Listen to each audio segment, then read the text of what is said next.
গোটা বিশ্ব যা কোনোদিন কল্পনাও করেনি, এবার ঠিক সেটাই ঘটল।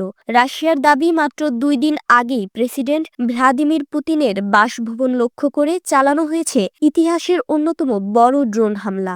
একসঙ্গে প্রায় ৯১টি ড্রোন ধেয়ে এসেছিল পুতিনের দিকে। কিন্তু রুশ আকাশসীমায় কি ঘটেছে এরপর?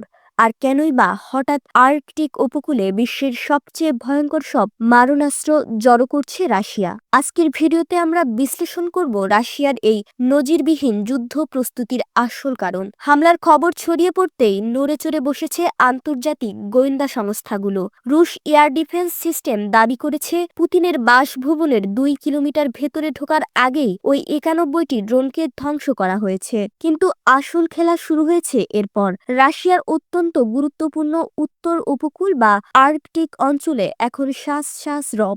রাশিয়ার দাবি অনুযায়ী সেখানে মোতায়েন করা হচ্ছে শত শত S-400 air defence system.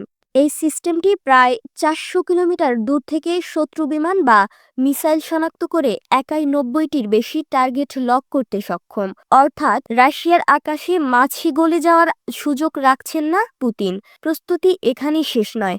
Satellite ইমেজে দেখা গেছে রাশিয়ার দানবীয় বোমারু বিমান Tu-160 বা হোয়াইট সোয়ানের আনাগোনা। ১৭ টন পারমাণবিক অস্ত্র বহনে সক্ষম এই সুপারসনিক বিমানটি একবার জ্বালানি ভরেই পুরো পৃথিবীর চক্কর দিয়ে মিশন শেষ করতে পারে। এর সাথে যুক্ত হয়েছে হাজার হাজার কামিকাজে ড্রোন। ইরান থেকে সংগ্রহ করা এই বিশেষ ড্রোনগুলো পঞ্চম প্রজন্মের রাডারকেও ফাঁকি দিতে সক্ষম।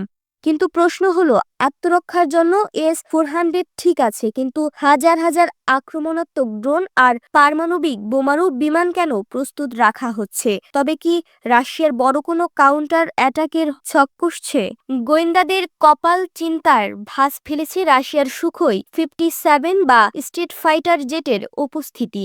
সাধারণত রাশিয়া এই স্টেলথ বিমানগুলো খুব কম ব্যবহার করে, কিন্তু এবার একসাথে ১৬টি Su-57কে মহড়ায় দেখা গেছে। এর সাথে প্রস্তুত রাখা হয়েছে ঘন্টায় ৩০,০০০ কিলোমিটার গতির বিধ্বংসী আত্মমহাদেশীয় ব্যালিস্টিক মিসাইল, যা নিমিষেই একাধিক শহর মাটির সাথে মিশিয়ে দিতে পারে। পুতিনের এই নীরব প্রস্তুতি বিশ্বকে জানান দিচ্ছে রাশিয়াকে চাপ দেওয়ার ফল মোটেও ভালো হবে না। বিশ্লেষকদের মতে পুতিনের এই নীরবতা আসলে বড় কোনো ঝড়ের পূর্বাভাস।